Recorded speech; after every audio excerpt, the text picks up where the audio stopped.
بسم الله والحمد لله والصلاة والسلام على أشرف خلق الله أما بعد اللهم علمنا ما ينفعنا وانفعنا بما علمتنا وزدنا علما وفقها ودينا وإيمانا يا رب العالمين আচ্ছা তো আমরা গত সপ্তাহে আল মিনহাজ মিন মিরাথিন নবুওয়াটা শুরু করছিলাম। আল্লাহ এটা আমাদেরকে সুন্দরভাবে শেষ করার তৌফিক দান করুক, আমিন। তো আমরা এই কিতাবটা মানে যে অধ্যায়গুলো আছে একটু আগে পরে করব এবং কিছু অধ্যায়কে এক করে দেখা যাচ্ছে একটা অধ্যায় করব, মানে অধ্যায়ের মধ্যে যে থেকে একটা মিল থাকে, দেখা যাচ্ছে যে একটা বিষয় নিয়ে দুটো তিনটা অধ্যায় আছে অনেক সময়। তো আমরা সেই বিষয়গুলোকে এক করে মানে একটা অধ্যায় দেব এবং সেই অধ্যায়ের মধ্যে সেই বিষয়গুলো নিয়ে আলোচনা করার চেষ্টা করবো ইনশাল্লাহ। বাকিটা আল্লাহ তাআলা যেভাবে কল্যাণ হয়, যেভাবে ভালো হয় সেভাবে করার তৌফিক দান করুক, আমি। আচ্ছা, তো আমরা শুরু করি।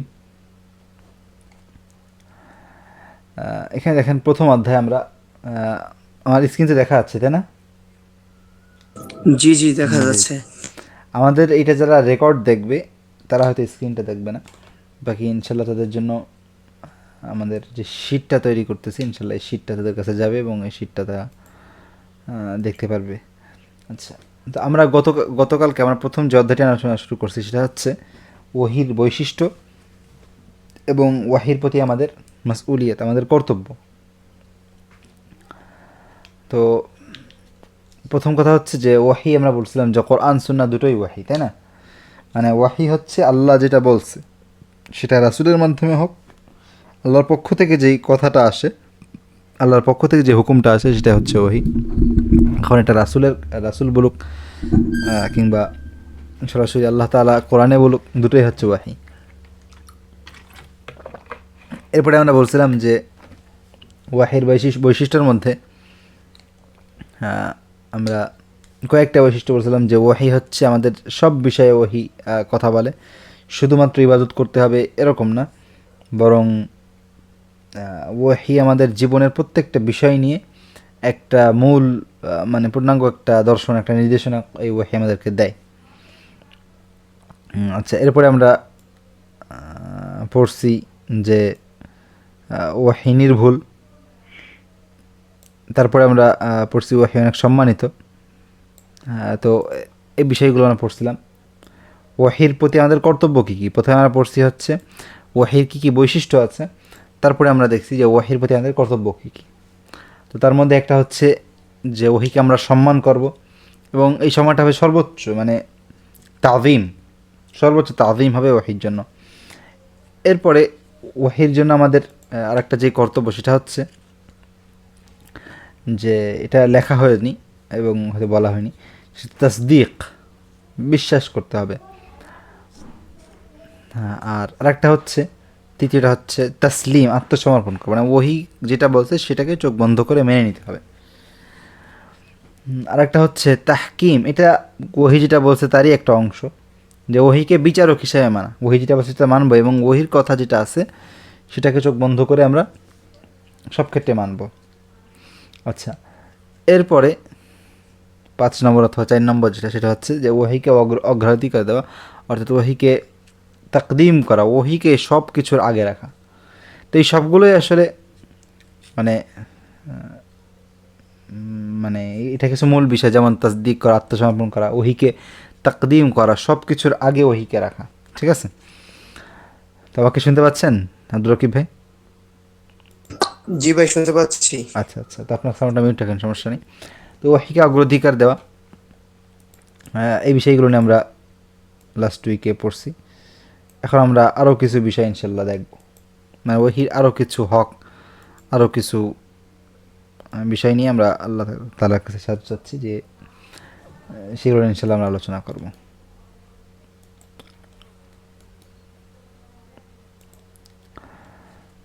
আচ্ছা, ওয়াহির আরেকটা হক হচ্ছে যে নবুয়তি পন্থায়, নবুয়তি পন্থায় এই ওহিকে গ্রহণ করা, অর্থাৎ যেভাবে সাহাবারা এই ওয়াহিকে গ্রহণ করতো, এই ওহিটা অর্জন করতো, এই ইসলাম এলেম এগুলো তারা যেভাবে অর্জন করতো সেভাবে অর্জন করা। যেমন আমাদের এখন যেটা হয়েছে যে আমরা মানে যারা কোরআন পড়ি, কোরআনের শুধু শব্দ মুখস্থ করার চিন্তা করি, কিন্তু যারা সাহাবারা ছিল তারা কিভাবে কোরআন হাদিস পড়তো, তারা যখন মানে হাদিসে আসছে যে মানে সাহাবাদের সময় আসছে যে তারা যখন 10টা আয়াত পড়তো তখন ওই 10টা আয়াতের মধ্যে যত আমল আছে যত কিছু আছে যারা আগে আগে সেগুলো শিখতো, এগুলো শিখে তারপরে তারা সেটাকে মানে মানুষের কাছে মানে তারপরে তারা এর পরের আয়াতগুলো দেখতো। তো আগে তারা মানে প্রতিটা আয়াত করে সেটা শিখতো এবং সে অনুযায়ী আমল করতো এবং সেটা অর্থগুলো শিখতো। কিন্তু আমাদের এখন দেখা যাচ্ছে আমরা অর্থ না বুঝে পড়তেছি, এরপরে আল্লাহ ফুরুক আমরা আমল করতে পারতেছি না, তো এটা করা যাবে না। তো এটা হচ্ছে আমাদের ওহির আর একটা হক যে ওয়াহি অনুযায়ী আমল করতে হবে। এবং ওয়াহিকে সাহাবারা যেভাবে ওহিকে অর্জন করতো অর্থাৎ অর্থ বুঝে সে অর্থ বোঝার দিকে আমাদের গুরুত্ব দিতে হবে এবং এটাকে তাদাব্বুর করতে হবে, ওয়াহিকে তাদাব্বুর করতে হবে। এখানে অর্থ বোঝার একটা গুরুত্বপূর্ণ একটা অংশ হচ্ছে তাদাব্বুর করা। তাদাব্বুরের অর্থ হচ্ছে যে আমরা যখন কোরআন পড়ব, কোরআনের অর্থ তো দেখলাম, এখন এই অর্থের সাথে আমি চিন্তা করব যে আমার জীবনের কি সম্পর্ক আছে, এই অর্থ থেকে আমি কি উপকৃত হতে পারি, এই অর্থ থেকে এই উম্মতের কি উপকার হতে পারে, এই অর্থ থেকে এখন আমাদের কি করণীয়, আমরা কী এটাকে কাজ, যে এই আয়াত নিয়ে চিন্তা করা, আল্লাহ তাআলা কোরআনে যেটা বলছে সেই আয়াত নিয়ে বিভিন্ন ধরনের চিন্তা করা, এটা হচ্ছে তাদাব্বুর। তো ওয়াহিকে সাহাবারা যেভাবে রাসূল থেকে গ্রহণ করছে সেভাবে গ্রহণ করা এবং সেটাকে তাদাব্বুর করা, এই সব কিছুই হচ্ছে ওয়াহির হক। ওয়াহির আর একটা হক হচ্ছে ওয়াহি যেভাবে আছে সেই অনুযায়ী আমল করা।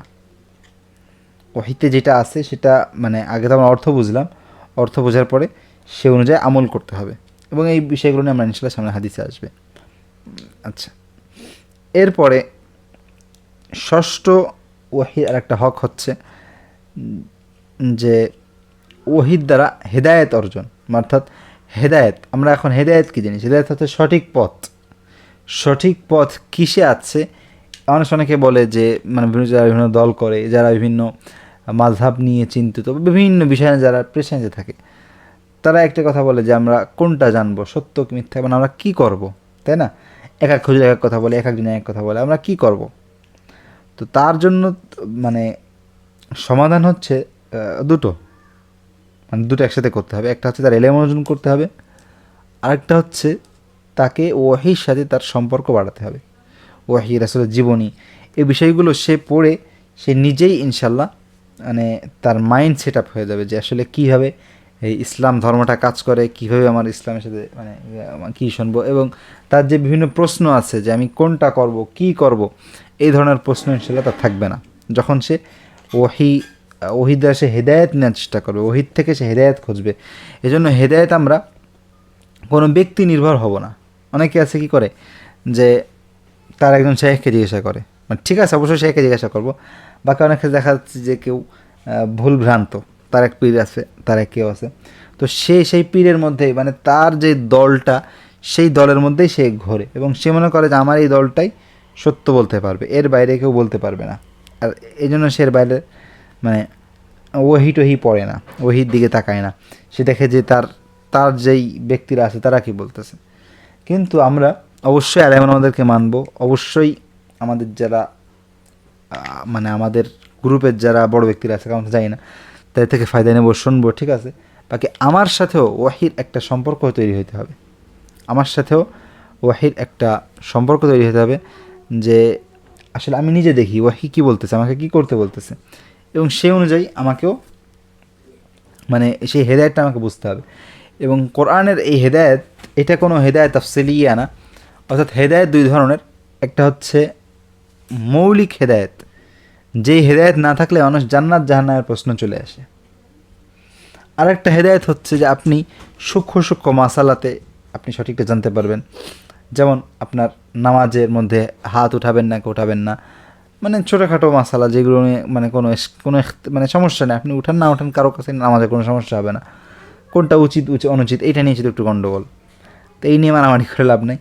তো উদাহরণস্বরূপ আর কি, এরকম ফিকহি অনেক কিছু ছোটোখাটো বিষয় আছে যেগুলো আপনি যেটাই ফলো করেন না কেন, যে কোনো মাযহাবকে ফলো করেন না কেন, আপনার কোনো গুনাহ হবে না। আপনি জাস্ট একটা কোরআন হাদিস যেটা আছে, যে কোনো একজন মাযহাবকে ফলো করেন, আপনার জন্য এনাফ সেটা। কিন্তু মৌলিক যেই বিষয়গুলো আছে, মানে জান্নাত জাহান্নামের প্রশ্ন, যে হেদায়েতের সাথে সম্পৃক্ত, সেই হেদায়েত আপনি কোরআন হাদিস থেকে পেতে পারবেন। যেমন আপনি আল্লাহ তাআলার কি আল্লাহ তাআলা থেকে কী চান, তাকে আমরা কীভাবে ইবাদত করব, আল্লাহ তাআলার ইবাদতে আমরা শরিক করব না, আল্লাহ তাআলাকে শুধু মানব, নবী রাসূলদেরকে বিশ্বাস করব, কি বিষয়ে বিশ্বাস করব, তারা কি আমাদেরকে বলছে, এই সব কিছু আপনি এটার মৌলিক একটা ধারণা আপনি কোরআন হাদিস পড়লে নিজেই বুঝতে পারবেন। এই জন্য আমাদের মধ্যে দেখা যায় যে অনেকের ভয় থাকে যে আল্লাহ আমি কোরআন হাদিস তো বুঝি না, ভুল ব্যাখ্যা কী দেখি করি। হ্যাঁ, এটা আপনি যখন কোনো সূক্ষ্ম মাসালা যাবেন, আপনি নিজেকে পণ্ডিত হিসাবে ঢুকবেন না, আপনি একজন গবেষক হিসাবে কোরআন হাদিস পড়বেন না, আপনি একজন মানে ইসলামিক স্কলার হিসাবে কোরআন হাদিস পড়বেন না, আপনি পড়বেন হচ্ছে একজন সত্যের সন্ধানী হিসাবে, একজন গোলাম হয়ে, আল্লাহ তাআলার কাছে ছোট হয়ে, সত্যকে জানার উদ্দেশ্য নিয়ে আপনি ওহীর কোরআনের তাফসির খুললেন, কোরআনের তর্জমা খুললেন, আপনি আল্লাহর কাছে হেদায়েত চেয়ে আপনি একটা মানে হাদিসের গ্রন্থগুলো দেখলেন, আপনি আল্লাহর কাছে হেদায়েত চেয়ে সিরাত দেখলেন। আপনার উদ্দেশ্য হচ্ছে কোনটা সঠিক পথ, এটা আপনার উদ্দেশ্য না যে মানে মাযহাবের বিষয়টা, যে আমলি কিছু বিষয়, যেমন নামাজ পড়বো নাকি পড়বো না, এগুলো হচ্ছে ফুরুই বিষয়, অর্থাৎ নামাজ পড়বো না এটা তো উসুলি বিষয়। কীভাবে পড়বো, মানে আপনার দেখা আছে যে কেউ বলছে সুন্নত 4 রাকাত, কেউ বলছে সুন্নত 2 রাকাত, এই যে ছোটোখাটো যে মতনৈক্য, এগুলোতে কোনো সমস্যা নেই, আপনি যেই কয় রাকাতই পড়েন না কেন। ফরজ নামাজগুলো পড়ার পরে জোহরে যদি আপনি 2 রাকাত পড়েন, মানে নামাজের আগে, অথবা 4 রাকাত পড়েন, আপনি যে আলেমের কথাই নেন না কেন, এটা আপনার জন্য বড় কোনো গুনার বিষয় না। কিন্তু যেটা আর এই বিষয়গুলো আপনি হয়তো নিজে এইগুলো জানার জন্য আপনি গবেষক হইতে হবে, তো এইগুলো আপনি এইগুলো নিয়ে রিসার্চ না করলে সমস্যা নেই। এগুলো আলেম, আপনি একটা হানাফি মাযহাব মানেন, সমস্যা নেই, আপনি হানাফি মাযহাব ফলো করেন এবং সেখানে আলেমরা যে বিষয়গুলো বলছে আপনি সেগুলো মানেন। এবং আপনি যদি তালেব এলেম হন, আরও উপরে যান, তাহলে আপনি হয়তো কিছু মানে লিমিটেড কিছু গবেষণা করতে পারেন। আর এলেম থাকলে সেটা আপনার ব্যাপার, আপনার আল্লাহ যতটুকু এলেম দেবে আপনি ততটুকু গবেষণা রিসার্চ করবেন, সমস্যা নেই। এলেম নিয়ে রিসার্চ, অনেকে আছে যে বলে যে কোরআন হাদিস সবার জন্য, অবশ্যই সবার জন্য, এখানে আপনাকে কেউ বাধা দেয়নি, আপনি 10 ঘন্টা সময় দেবেন, তাই না? আপনার অনেকে বলে না যে কোরআন হাদিস তো হুজুররা কি কোরআন জান্নাতের টিকিট দেবে নাকি, কোরআন হাদিসে ইসলামকে এটা কি মানে বড় বাপের মালিকানা নাকি, সবার জন্য, এরকম কিন্তু বলে। কিন্তু সেই ব্যক্তি যেই কথাটা বলে সে নিজে আবার কি করে না, ইসলামের জন্য, কোরআন হাদিস বোঝার জন্য, আচ্ছা তাহলে সবার জন্য, তাহলে তুমি কোরআন বোঝার জন্য ডেইলি 15 আওয়ার 10 আওয়ার, আচ্ছা ওইসব বাদ দাও, 10 আওয়ার 15 আওয়ার দরকার নেই, ডেইলি হাফ আওয়ার দেয় নাকি সে, এবং সেটা সত্যকে জানার জন্য। দেখা যাবে যে অনেকে সেটা দিচ্ছে না, আর অনেকে আছে দেয়, অনেকে আছে কোরআন চুরি পড়ে 2-3 ঘন্টা 5-6 ঘন্টা পড়ে, কিন্তু তাদের টার্গেটটা কি, তাদের টার্গেট আল্লাহ কি বলছে সেটা জানা না, তাদের টার্গেট হচ্ছে যে আমি একটা মানে একটা থিওরি আমার কাছে আছে, এটা আমি বের করছি, একটা থিওরি, একটা বিশ্বাস, একটা তরিকত, একটা কোনো কিছু আমার মাথায় আছে, এখন আমি আল্লাহ, এখন যে ব্যক্তি, এখন সে কী করবে, যার মাথায় এরকম আর কি একটা কিছু তার কাছে আছে, সে এখন কোরআন হাদিস পড়বে এটা জানার জন্য যে কোথায় আমার এই কথার দলিল আছে, কোন আয়াতটাকে ঘোরায় পাচ্ছে আমার আয়াতের দলিল বানানো যায়, আমার মতের দলিল বানানো যায়। তো এইটা তো আর হেদায়েত নেওয়া না। হেদায়েত গ্রহণ হচ্ছে আপনি নিচু হয়ে, কোনো মুরব্বী না সেজে, মুফতি না সেজে, মুহাদ্দিস না সেজে, জাস্ট আল্লাহর কাছে হেদায়েতের প্রার্থী হয়ে আপনি কোরআনটা খুলবেন, সত্যকে জানার চেষ্টা করবেন, আপনার যেই বিষয়ে সমস্যা হয়েছে সেটা জানার চেষ্টা করবেন। আপনার সমস্যা যদি হয় যে আমি মানে কোরআন এর সৌন্দর্য জানা, আসলে কোরআন যে সত্য ধর্ম, ইসলাম যে সত্য ধর্ম, কোরআন যে সঠিক, এটা জানা, আপনি পড়তে পারেন, দেখবেন যে আপনাকে কোরআন প্রতিটা পৃষ্ঠায় পৃষ্ঠায় লাইনে লাইনে প্রমাণ দিবে যে এটাই হচ্ছে একমাত্র মানে সত্য ধর্ম, এটাই হচ্ছে একমাত্র সঠিক ধর্ম।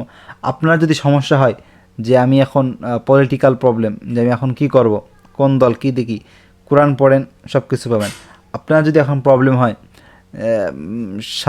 সাংসারিক সমস্যা, ফ্যামিলি রিলেটেড সমস্যা, আপনি কীভাবে মানুষের সাথে কথা বলবেন, কীভাবে মানুষের সাথে আলোচনা, মানে কীভাবে মানুষের সাথে আমল করবেন, কনভারসেশন করবেন, কীভাবে মানুষের সাথে কথাবার্তা বলবেন, মানে আমল আখলাক, মানে আখলাকের বিষয়টা, এটা আপনি জানেন না, বুঝতেছেন না, তো আপনি কোরআন পড়েন, কোরআন দেখেন কী বলতেছে, ইনশাল্লাহ আপনি বিষয়ে হেদায়েত পাবেন।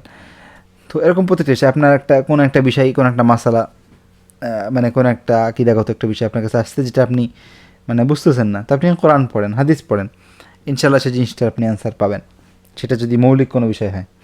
আর যদি সেটা গবেষণার ডিপ বিষয় হয় তাহলে তো আপনাকে আরও বড় গবেষক হতে হবে, কোরআন হাদিসের আরও ডিপে যেতে হবে, যার জন্য আপনার দুটো অপশন, একটা হচ্ছে যে আপনি তালেব ইলম হবেন, আপনি বছরের পর বছর কোরআন হাদিস বোঝার জন্য সময় দেবেন, আর একটা হচ্ছে আপনি যারা ট্রাস্টেড যারা ইসলামিক স্কলার আছে, ট্রাস্টেড যারা ওলামা একরাম আছে, তাদের কথাগুলোকে আপনি শুনবেন, দেখবেন তারা কী বলে, এবং সেখান থেকে অ্যান্সার নেবেন। যেটা আপনার জন্য ইজি হয় সেটা করবেন, কোনো সমস্যা নেই। বাকি থার্ড কোনো অপশন নেই।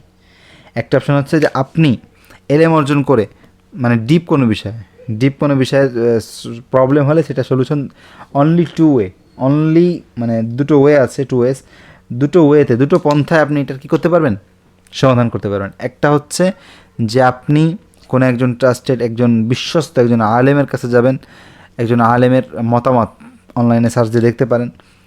তো এটা হচ্ছে একটা ওয়ে, যে একজন আলেমকে, যে কিনা বিশ্বস্ত, সবাই তাকে মানে বিশ্বাস করে, এরকম একজন ব্যক্তির থেকে মতামত নেবেন।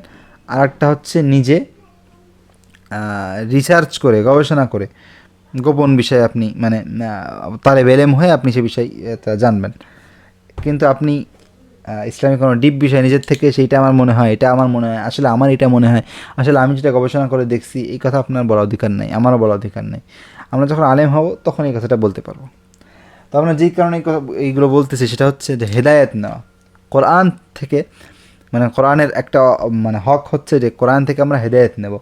কোরআনটা হচ্ছে আমাদের হেদায়েতের মাজদার, আমরা হেদায়েতটা কোরআন থেকে নেওয়ার চেষ্টা করব। আচ্ছা, এরপরে এটার সপ্তম অথবা অষ্টম অথবা নবম, যেটাই হোক আমার খেয়াল নেই, মানে কোরআনের আর একটা হক হচ্ছে এই কোরআন, এই সুন্নাহ, এই ওয়াহি, এই সিরাত, এর আলোকে আমাদের মাইন্ডকে সেট আপ করা লাগবে। এর আলোকে আমাদের চিন্তাকে, মানে আমরা কীভাবে চিন্তা করব এইটা নির্ধারণ করে দেবে হচ্ছে ওয়াহি। আমরা কীভাবে চিন্তা করব, কীভাবে আমরা কোনো কিছুকে মাপবো, কোনো একটা কিছুকে ভালো বলবো নাকি খারাপ বলবো, সেটাকে আসলে কখন মানে সেটা উচিত নাকি অনুচিত, এই সব কিছু আমরা নির্ধারণ করব কোরআন হাদিস দিয়ে। কীভাবে আপনি কোরআন হাদিস যখন পড়লেন এবং দেখলেন যে, এবং আপনার সাথে একটা ইস্যু আসলো যে আপনাকে মানে একটা লোক, আপনি দেখলেন যে একটা লোক ড্যান্সিং করে, আল্লাহ মাফ করুক, অথবা একটা কোনো গান গেয়ে সে কী করছে, সে সারা বাংলাদেশে ফার্স্ট হয়েছে, অথবা সারা পৃথিবীতে তার একটা মানে ভালো একটা মানে একটা র্যাঙ্কে আছে, মানে সে একজন, অথবা সে একজন নায়ক, অথবা সে একজন, আল্লাহ মাফ করুক, মানে সে একটা ফেমাস ব্যক্তি। এখন একটা সাধারণ মানুষ, যে মানে সাধারণ, আমরা সাধারণ বলা ঠিক না, যে মানে ভুল পথে আছে, তাকে যদি আপনি জিজ্ঞাসা করেন যে এই রোগটা সম্পর্কে তোমার মন্তব্যটা কী, সে তো আসলে অনেক ফেমাস, সে একজন, উদাহরণস্বরূপ সে একজন প্লেয়ার হোক, অথবা সে একজন মানে যেই হোক না, গায়ক হোক, যেই হোক না কেন, আপনি যদি তার সম্পর্কে জিজ্ঞাসা করেন যে এই ব্যক্তি আমরা ফলো করা উচিত নাকি উচিত না, সেই ব্যক্তিকে আসলে কতটুকু সম্মান করা উচিত, সে আসলে কতটুকু সম্মানিত, এই বিষয়গুলো যখন তখন আস্ক করেন, তো যার কোরআন হাদিসের মেয়ার ঠিক নেই, অর্থাৎ যে কোরআন হাদিস দিয়ে চিন্তা করে না, সে বলবে যে সে তো খুবই সম্মানিত, এবং প্রশ্নই আসে না।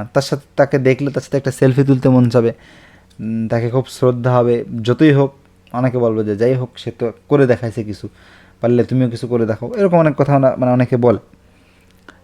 আর যাদের মাইন্ডটা কোরআন হাদিসে সেট আপ করা হয়েছে, তারা কি বলবে, তারা বলবে যে আমাদের কাছে ভালো ব্যক্তি ওই ব্যক্তি যে কোরআন হাদিসের মানে কোরআন হাদিসের যেই তৌসিফটা আছে, কোরআন হাদিসের ব্যাখ্যায় যে ভালো, আর যে কোরআন হাদিসের ব্যাখ্যায় ভালো না, সে আমাদের চোখে ভালো না। সুতরাং যে গান গেয়ে ফেমাস হয়েছে, যে নাটক করে ফেমাস হয়েছে, যে কোনো একটা ফুটবল খেলে, ক্রিকেট খেলে ফেমাস হয়েছে, সে আমাদের কাছে খুব একটা ইম্পর্ট্যান্ট ব্যক্তি না, কেননা তাকে তো ইসলামের দৃষ্টিতে সে সম্মানিত না, কোরআন হাদিসের দৃষ্টিতে সে সম্মানিত না।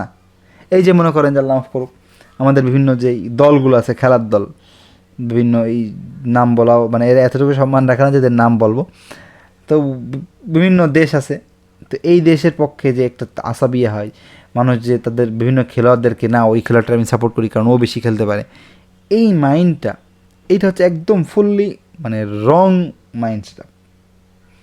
এইভাবে চিন্তা ইসলাম শেখায় না। সে সম্মানিত নাকি সম্মানিত না, এটা আপনি নির্ধারণ করুন ইসলামের ভিত্তিতে, কোরআন হাদিসের ভিত্তিতে। সে কি মুসলিম?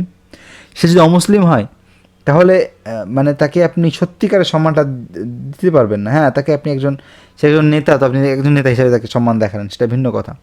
কিন্তু সে কোরআন হাদিসের দৃষ্টিতে, আল্লাহর দৃষ্টিতে সে সম্মানিত না, আর যে আল্লাহর দৃষ্টিতে সম্মানিত না সে আপনার দৃষ্টিতে সম্মানিত কীভাবে হয়? অথচ আপনি দাবি করতেছেন যে আপনি আল্লাহর কথা অনুযায়ী চলবেন। আপনার যে প্রভু, আমার যে প্রভু, যে আল্লাহ তাআলা, সে আল্লাহ তাআলার দৃষ্টিতে যখন একজন মানুষ সম্মানিত না, তখন আমরা কীভাবে তাকে সম্মান করি? আমার কথা কি বুঝে আসছে আব্দুল রকিব ভাই? জি ভাই, জি জি। আচ্ছা, আপনি মিউট করেন, আপনার কিছু কোশ্চেন আমরা শুনবো এই বিষয়ে যদি কোনো কোশ্চেন থাকে। তো এই জিনিসটা আমাদেরকে বুঝতে হবে, আল্লাহ তাআলার কাছে কাফেরের কোনো মূল্য নেই।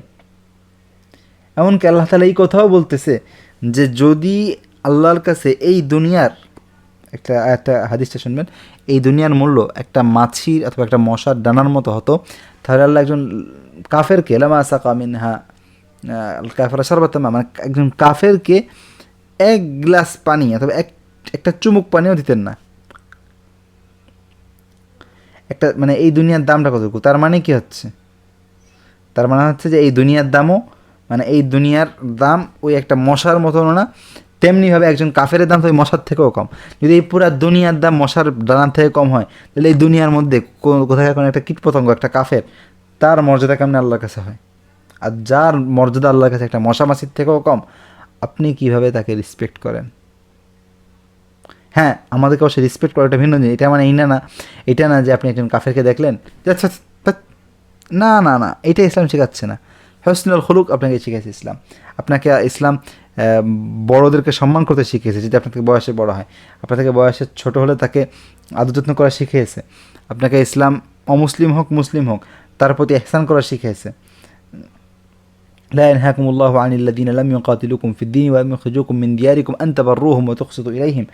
যে যারা তোমাদের বিরুদ্ধে যুদ্ধ করে না, আল্লাহ তাআলা তোমাদেরকে তাদের প্রতি বের করা, তাদেরকে ইহসান করা, তাদেরকে একটু খাওয়ানো, তাদেরকে পানি দেওয়া, তাদেরকে হেল্প করা, এগুলো আল্লাহ নিষেধ করেনি। আল্লাহ নিষেধ করছে তাদের সাথে একটা অন্তরঙ্গ সম্পর্ক হওয়া, তাদের সাথে ওয়ালা সৃষ্টি করা, যে আচ্ছা তোমার কিছু হলে আমি আছি, তোমার নামে মানে ওই ব্যক্তির নামে যদি কেউ কিছু বলে তাহলে আমি খেপে যাব, ওই ব্যক্তির নামে যদি কিছু হয় তাহলে আমি কেয়ামত করে ফেলবো। মনে করেন যে আমার একটা দল আছে, এই দল নিয়ে আমার ওয়ালা বাড়া, এই দলের পক্ষে যে আমি তার পক্ষে, সে হিন্দু হোক খ্রিস্টান হোক, আর এই দলের বিপক্ষে যে আমি তার বিপক্ষে না। এই জিনিসটা শুধু ইসলামের জন্য হবে। এই জিনিসটা অর্থাৎ আমি কোনো দলের পক্ষে যাব, এই জিনিসটা শুধু ইসলামের জন্য, এটা অন্য কারোর জন্য না। এই অধিকারটা শুধু ইসলামের, যে আপনি ইসলামের জন্যই কাউকে শত্রু বানাবেন, কাউকে বন্ধু বানাবেন, আর অন্য বাকি সবাইকে তার জন্য বন্ধু শত্রু বানাবেন। আমরা জানি না কথাগুলো বুঝে আসছে কিনা। মনে করেন যে আপনার ভাই, এটা অন্য একটা বিষয় চলে যাচ্ছে আমরা, জাস্ট আপনার আপন ভাই অথবা আপনার বাবা অথবা আপনার চাচা, আপনি তার জন্য বালা তৈরি করতে পারেন না। মানে আপনার বাবার যে শত্রু আপনি তার শত্রু হয়ে যাবেন, এটা ইসলাম শেখায় না। এটা আপনার নফস চাইতে পারে, কিন্তু এইটা না। আপনার বাবার মানে আপনার বাবার যে শত্রু, আপনি সে শত্রু হবেন যখন দেখবেন সে একটা অন্যায় কাজ করতেছে, সে আপনার বাবাকে কষ্ট দিচ্ছে, সেটা ভিন্ন কথা। কিন্তু আপনার বাবা এমনিতে একজনকে ঘৃণা করে, অথবা একজন এমনিতে একটা বাবাকে ঘৃণা করে, আপনি মানে আপনিও মানে ওই বাবারটা ধরে আপনিও মানে সেম কাজ করবেন, মানে বাবা তাকে কষ্ট দেয়, আপনি তাকে কষ্ট, এটা ইসলাম শিক্ষা না। কিন্তু যেই ব্যক্তি আপনার ইসলামের সাথে সম্পর্কটা এরকম, যেই ব্যক্তি ইসলামকে মানবে না, আপনি তার সাথে শত্রুতা পোষণ করবেন, তার প্রতি একটা ঘৃণা আপনার থাকবে। তো আমি এই কথাগুলো কেন বলতেছি, এটা এখানে টপিক না। আমাদের টপিকটা হচ্ছে যে আমাদের মাইন্ড সেটআপটা হবে ইসলামিক, কোরআন হাদিস দিয়ে, ওয়াহি দিয়ে। ওয়াহিতে যে সম্মানিত আমাদের কাছে সে সম্মানিত, ওয়াহিতে যে অসম্মানিত তার ন্যূনতম কোনো সম্মান আমাদের নেই। ওয়াহিতে যাকে যতটুকু মর্যাদা দেওয়া হয়েছে, ইসলাম যাকে যতটুকু মর্যাদা দিয়েছে, আমরা তাকে ততটুকু মর্যাদা দিই। এটা হচ্ছে মানে দবতুল আফহাম আলা মেয়ারিল ওয়াহি, ওহির মেয়ারে আমাদের নিজেদের চিন্তাটাকে ঠিক করা। তো এখানে আমরা মূলত মিনহাজের কয়েকটা অধ্যায়ের শিরোনাম বলছি,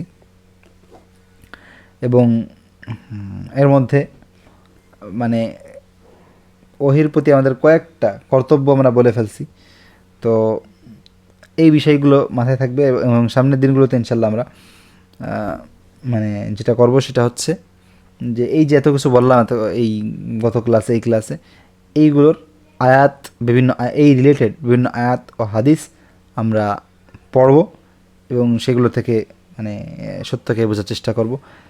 তো আখিরু দাওয়ানা আনিল হামদুলিল্লাহি রাব্বিল আলামিন। তো আজকে এই পর্যন্তই।